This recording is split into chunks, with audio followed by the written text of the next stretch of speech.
یہ سیرت النبی کا مبارک سلسلہ ہے۔ اللہ کے رسول علیہ السلام کی مبارک زندگی کے 4 حصے آپ سماعت کر چکے ہیں۔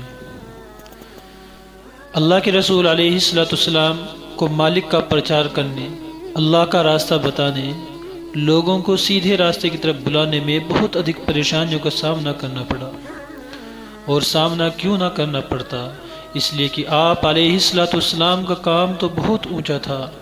مالک سے بچھڑے ہوں کو ملانا دنیا کا سب سے اچھا کام ہے۔ ایک بچہ اگر گم ہو جائے، اس کو کوئی باپ سے ملا دے، اس کی ماں سے ملا دے، تو ماں باپ کتنے خوش ہوتے ہیں۔ تو مالک سے، اللہ سے جو بندے بچھڑ گئے، جو اللہ سے کو چھوڑ کر غیر اللہ کی طرف چل پڑے، ان کو اللہ سے ملانا، اللہ کی طرف لانا، یہ دنیا کا سب سے بہترین کام ہے۔ اسی لیے تمام انبیاء علیہم السلام کو دنیا میں بھیجا گیا، اور آخر میں خاتم النبیین حضرت محمد مصطفیٰ صلی اللہ علیہ وسلم کو دنیا میں بھیجا گیا۔ اب ظاہر ہے کہ جب سب سے اونچا کام آپ کا مشن ٹھہرا، تو دشمنی بھی، مخالفت بھی سب سے زیادہ آپ کی رہی۔ اسی لیے آپ علیہ السلام کو اپنوں اور غیروں سبھی کی مخالفت اور دشمنی کا سامنا کرنا پڑا۔ آپ کو کانٹوں پر بھی چلنا پڑا، گالیاں بھی سننی پڑی، تانے بھی سننے پڑے۔ کوئی ایسا ویسا ہوتا، ہم جیسا ہوتا، تو دنیا کا لالچ رکھنے والا ہوتا، تو کب کا کام چھوڑ بیٹھتا کہ میں بیٹھے بٹھائے کیوں مفت میں اپنی جان مصیبت میں ڈالوں۔ لوگ نہیں سیدھے راستے پر آتے، لوگ نہیں سدھرتے، لوگ نہیں مانتے، تو میں کیوں تکلیف اٹھاؤں۔ مگر پیارے رسول علیہ السلام، جن کے دل میں ساری دنیا کا درد تھا، جن کو اللہ تعالیٰ نے سارے سنسار کے لیے رحمت اور دیا بنا کر بھیجا تھا، وَمَا أَرْسَلْنَاكَ إِلَّا رَحْمَةً لِّلْعَالَمِينَ، اے نبی، ہم نے آپ کو کائنات کے لیے، ہم نے آپ کو انسانوں کے لیے، جنات کے لیے، چرندوں کے لیے، درندوں کے لیے، پرندوں کے لیے، سب کے لیے رحمت بنا کر بھیجا ہے۔ انہوں نے کبھی ہمت نہیں ہاری، دشمنوں کے لیے بھی دعا ہی کرتے رہے، ظلم و ستم ڈھانے والوں کو بھی معاف کرتے رہے۔ وہ چاہتے تھے کہ لوگ اپنے مالک کو پوجنے والے بن جائیں۔ پیارے رسول چاہتے تھے کہ انسان غلط راستے کو چھوڑ کر سیدھے راستے پر چلنے والا بن جائے، جھوٹے اور اپنے ہاتھوں سے بنائے ہوئے خداؤں کو چھوڑ دے، ان کی پوجا کو چھوڑ دے، نرک والے راستے کو، جہنم والے راستے کو چھوڑ کر جنت والے راستے کو اپنا لے۔ لیکن افسوس، دنیا جانتی ہے کہ اس پیارے رسول کے ساتھ لوگوں نے کیسا برا سلوک کیا، ان کو کتنا ستایا، ان کو ہر طرح سے پریشان کیا۔ آپ علیہ السلام نے ہر وہ طریقہ اپنایا کہ جس سے دشمن بھی دوست بن جاتے ہیں، لیکن یہاں تو معاملہ ہی بالکل برعکس تھا کہ اپنے بھی دشمن بن گئے۔ آپ علیہ السلام کا خاندان عرب میں بڑی عزت کی نظروں سے دیکھا جاتا تھا، بڑا سمان تھا عرب کے اندر۔ آپ علیہ السلام نے سوچا کہ اگر خاندان والے اسلام قبول کر لے، میرے بات کو مان لے، تو عرب کے دوسرے لوگوں پر اس کا اچھا امپیکٹ پڑے گا، اچھا اثر پڑے گا، پربھاؤ پڑے گا، اور آپ کو بھی سپورٹ ملے گی۔ اب آپ علیہ السلام نے اپنے خاندان والوں کو کھانے کے لیے انوائٹ کیا، ان کی دعوت کی۔ سب بڑے بڑے سردار آئے۔ کھانے کے بعد پیارے رسول علیہ السلام نے ان کے سامنے ایک تجویز رکھی، ان کو ایک گویا کہ انویٹیشن دیا کہ دیکھو میں تمہارے درمیان کیسا ہوں، اپنے بارے میں بتایا، اور پھر کہا کہ میں تم سب کے لیے دنیا اور آخرت کی بھلائی اور کامیابی لے کر آیا ہوں۔ تم میرے گھر والے ہوں، تم میرے خاندان والے ہوں، تمہارا حق مجھ پر زیادہ بنتا ہے۔ میں چاہتا ہوں کہ تم غلط راستے کو چھوڑ کر سیدھے راستے پر آ جاؤ۔ کیا تم اسے قبول کرنے کے لیے تیار ہو؟ آپ علیہ السلام کی آواز گونج رہی تھی، مجمع پر سناٹا طاری تھا، کوئی بولنے کے لیے تیار نہیں تھا، سب کے سب خاموش تھے۔ ایک چھوٹا سا بچہ دور سے کھڑا ہوتا ہے اور کہتا ہے، یا محمد، میں تیار ہوں، میں آپ کے ساتھ میں تیار ہوں، ہر طرح کی قربانی دینے کے لیے تیار ہوں۔ قریش کے بڑے بڑے سرداروں نے نظریں اٹھا کر دیکھا تو یہ علی تھا، ایک چھوٹا سا بچہ جو کمزور بھی تھا۔ اور یہ دونوں مل کر پورے سنسار کی قسمت کا فیصلہ کر رہے تھے۔ تو ایک طرف تو یہ اچنبے کی بات تھی، اس لیے ان کو ہنسی بھی آ گئی کہ دیکھو دو کمزور انسان کیسے دنیا کی قسمت کا فیصلہ کر رہے ہیں، لیکن آگے چل کر زمانے نے بتا دیا کہ ہنسنے والے غلط تھے اور وہ دونوں بالکل سچے تھے۔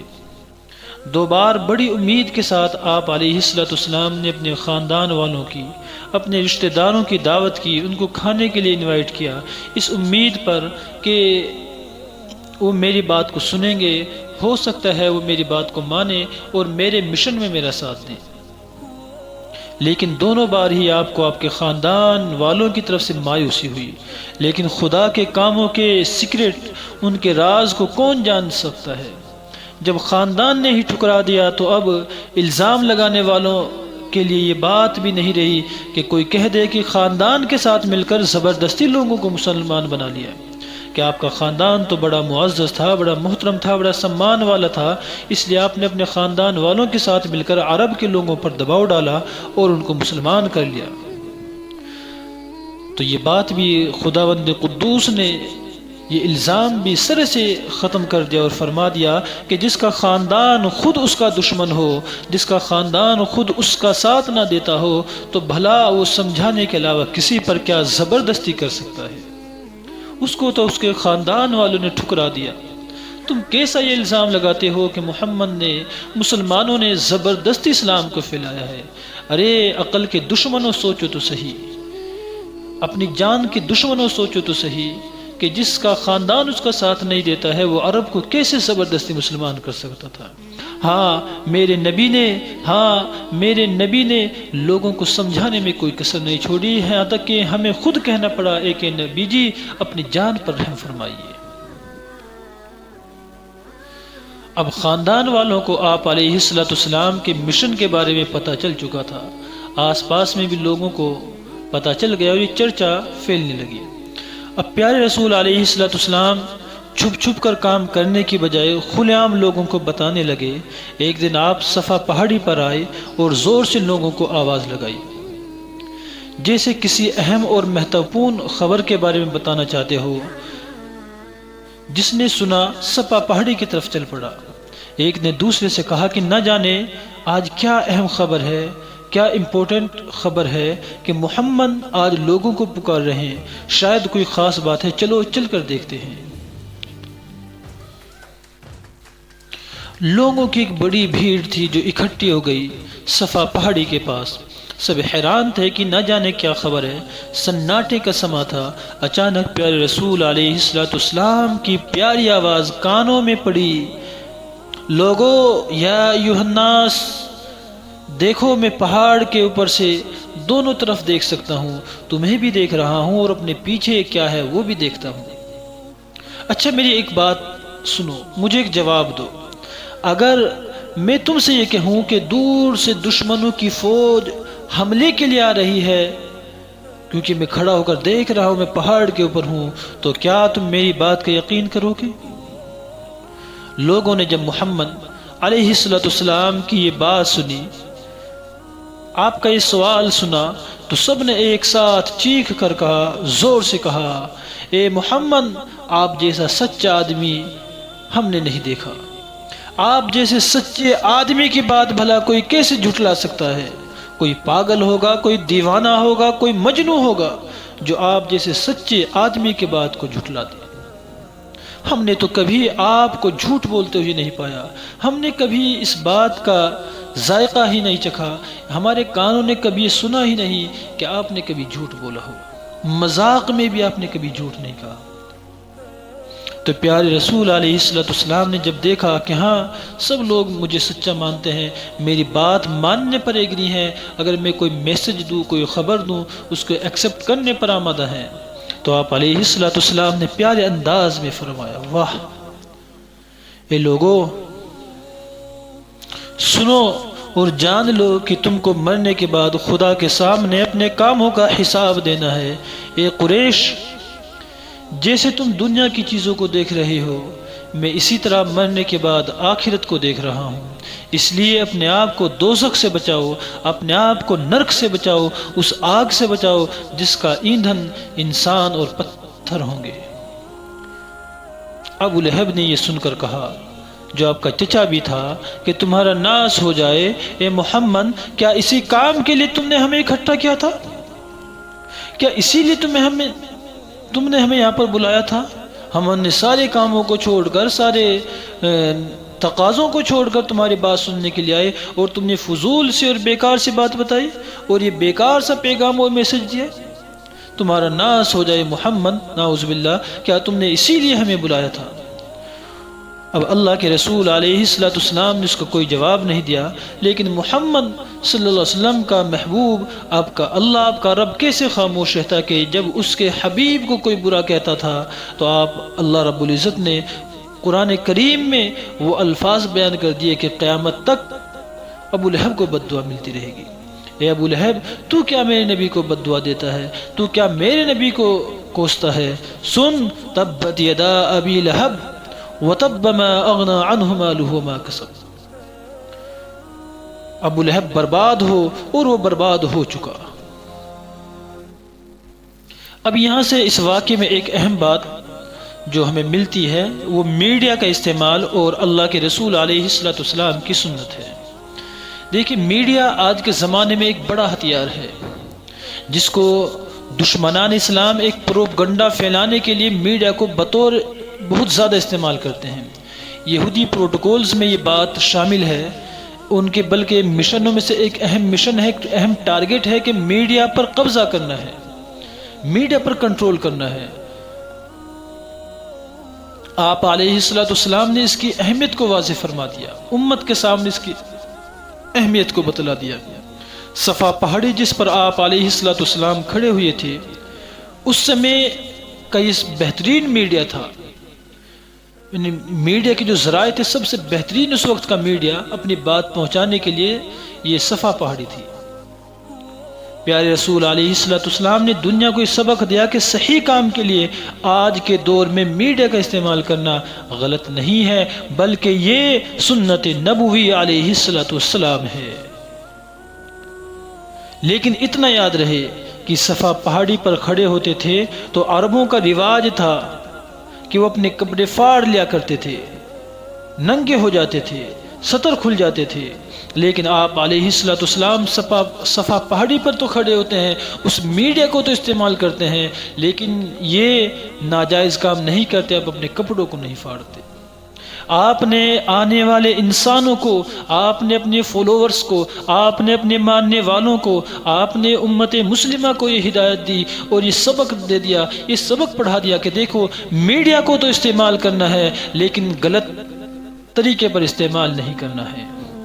جو بھی آپ استعمال کر سکتے ہیں، نیٹ، کمپیوٹر، موبائل کو یوز کیجئے، استعمال کیجئے، اس سے اپنے مشن کو آگے بڑھائیے، لیکن غلط استعمال سے بچیے۔ دشمن جس طریقے پر بھی حملہ ور ہو، جس طریقے سے بھی دشمن حملہ کرنا چاہتا ہو، جس طرف سے بھی دشمن آگے بڑھتا ہو، اسی طریقے سے، اسی طرف سے، اسی کا مقابلہ کرنا یہ سنت نبوی علیہ السلام ہے۔ آگے بڑھنے سے پہلے ایک واقعہ میں آپ کے سامنے عرض کر دوں۔ عربوں کے اندر اشعار کا بڑا رواج تھا، بڑا چلن تھا۔ وہ جب کسی کی تعریف کرنا چاہتے تھے تو اشعار میں اس کو بیان کرتے، اور کسی نے کوئی شعر کہا تو وہ ایک کونے سے دوسرے کونے پر پھیل جایا کرتا تھا۔ کسی کی تعریف کرنی ہو، کسی کی برائی کرنی ہو تو وہ اشعار میں کیا کرتے تھے۔ آپ علیہ السلام کی جب قریش مکہ اشعار میں ہجو کرتے، آپ کی برائی کرتے، تو آپ علیہ السلام کو اشعار پسند نہیں تھے۔ خود قرآن کریم نے، میرے اللہ نے اس کی گواہی دی کہ وَمَا عَلَّمْنَاهُ الشِّعْرَ وَمَا يَنبَغِي لَهُ، کہ ہم نے نہ تو آپ کو اشعار سکھائے تھے، نہ آپ شاعر تھے، اور نہ ہی یہ بات آپ کے لیے مناسب تھی کہ آپ شاعر بنتے۔ لیکن اللہ کے رسول علیہ السلام نے جب دیکھا کہ اشعار میں بات کہنا بڑا مؤثر ہے اور یہ عرب کا بہترین ہتھیار ہے کسی کی برائی اور کسی کی بھلائی، کسی کی تعریف کرنے کے لیے، تو آپ علیہ السلام نے حضرت حسان ابن ثابت کو، جو صحابی ہیں، ان کو مسجد نبوی میں ایک ممبر لگوایا ان کے لیے، اس ممبر پر ان کو بٹھایا اور کہا کہ حسان کہو اور ان کی برائی کرو۔ تو گویا کہ اللہ کے رسول علیہ السلام سبق دے رہے ہیں کہ اگر وہ اشعار میں تم پر حملہ کرتے ہیں اسی طریقے سے تم بھی دفاع کرو اور ان پر اٹیک کرو۔ تو سنت نبوی یہ ہے کہ دشمن جس طرح سے بھی حملہ آور ہو اس کا اسی طرف سے مقابلہ کرنا، یہ بھی سنت نبوی علیہ السلام ہے۔ یہی مسئلہ زبانوں کا ہے کہ اگر انگریزی میں کوئی آپ پر حملہ آور ہے اور انگریز ہیں تو انگریزی زبان کو سیکھ کر اس کا دفاع کرنا، اسلام کا دفاع کرنا، مسلمانوں کا دفاع کرنا اور ان پر آگے بڑھ کر ایگریسو اٹیک کرنا، یہ بھی آپ کی ذمہ داری ہے۔ کوئی کسی بھی زبان میں ہے تو کوئی زبان ہو، کوئی لینگویج ہو یا کوئی میڈیا ہو، کسی کا استعمال کرنا ناجائز نہیں ہے۔ اگر آپ اسلام کے لیے اس کو استعمال کرتے ہیں، صحیح نیت کے ساتھ میں آپ استعمال کرتے ہیں، بلکہ یہ آپ کے لیے کار ثواب ہوتا ہے۔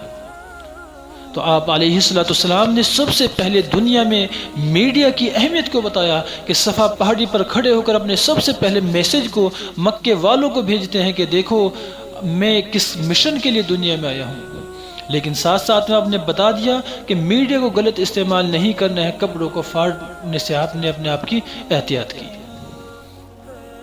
تو بہرحال ابو لہب نے آپ کو برا بھلا کہا، جس کے جواب میں اللہ تبارک و تعالیٰ نے قرآن کریم میں ابو لہب کو بد دعا دی۔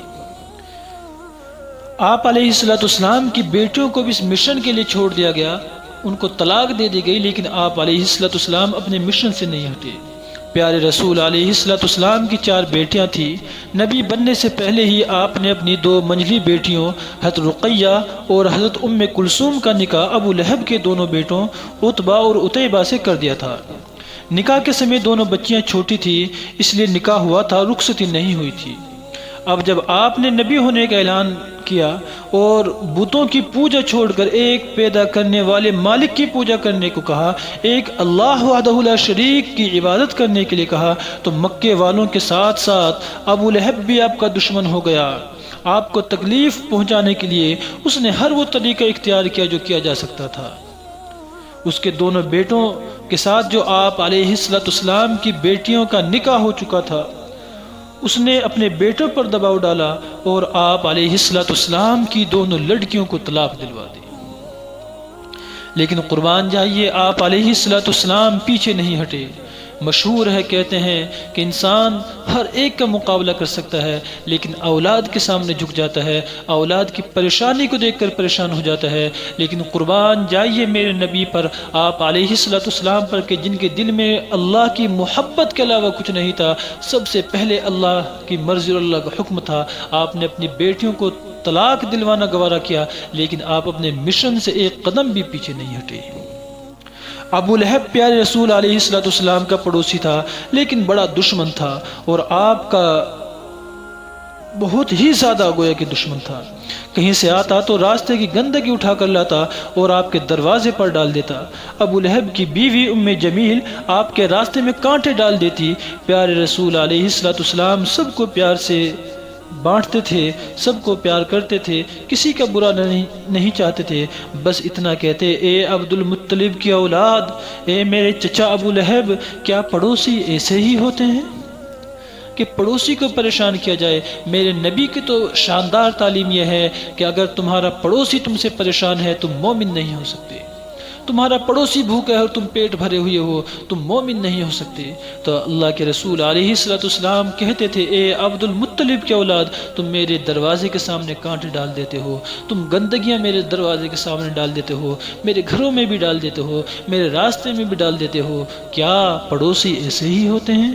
کچھ تو پاس کرو، کچھ تو لحاظ کرو۔ آپ علیہ السلام ساری تکلیفیں جھیلتے رہے، گالیاں سنتے رہے، لیکن ان کو دعا دیتے رہے۔ دکھاؤ تو صحیح، کیا دنیا میں ایسا کوئی ہے؟ کسی ماں نے آج تک آپ جیسا نہ جنا، نہ کبھی جن سکتی۔ سبھی کشٹوں کو صرف ہمارے فائدے کے لیے جھیلا، سبھی پریشانیوں کو، سبھی دشواریوں کو برداشت کیا، جھیلا اور جھیلتے رہے، ورنہ آپ چاہتے تو مزے کی زندگی گزار سکتے تھے۔ ایک بار قریش نے اتنا مارا کہ آپ علیہ السلام بے ہوش ہو گئے۔ ایک بار آپ نماز پڑھ رہے تھے کہ منحوس عقبہ نے اونٹ کی اوج اٹھا کر آپ کی پیٹھ پر رکھ دی۔ آپ فرماتے تھے کہ میں دو بڑے برے پڑوسیوں ابو لہب اور عقبہ ابن معیط کے بیچ رہتا تھا، یہ دونوں میرے دروازے پر گندگی ڈالا کرتے تھے، لیکن آپ علیہ السلام نے کبھی اپنے مشن کو نہیں چھوڑا۔ آج امت اس نبی کو بھول گئی جس نبی نے اس امت کے لیے ہر طرح کی قربانی پیش کی۔ آج امت یہ کہہ کر ٹال دیتی ہے کہ جی سنت ہی تو ہے۔ ارے وہ نبی جس نے میرے اور آپ کے لیے ہر طرح کی پریشانی کو جھیلا، اپنی بیٹیوں کو طلاق دلوائی، اپنے صحابہ کو بہت زیادہ ظلم و ستم کی چکی میں پسوایا، اور خود اپنے خاندان سے دشمنی مول لی، ہر طرح کی تکلیف اور دشمنی اور پریشانیاں جھیلی اٹھائی، لیکن آج ہم کہہ دیتے ہیں کہ یہ سنت ہی تو ہے۔ اللہ تعالی ہمیں آپ علیہ السلام کی محبت نصیب فرمائے، اور آپ علیہ السلام کی سنتوں کی محبت اور ان پر عمل کرنے کی توفیق عطا فرمائے۔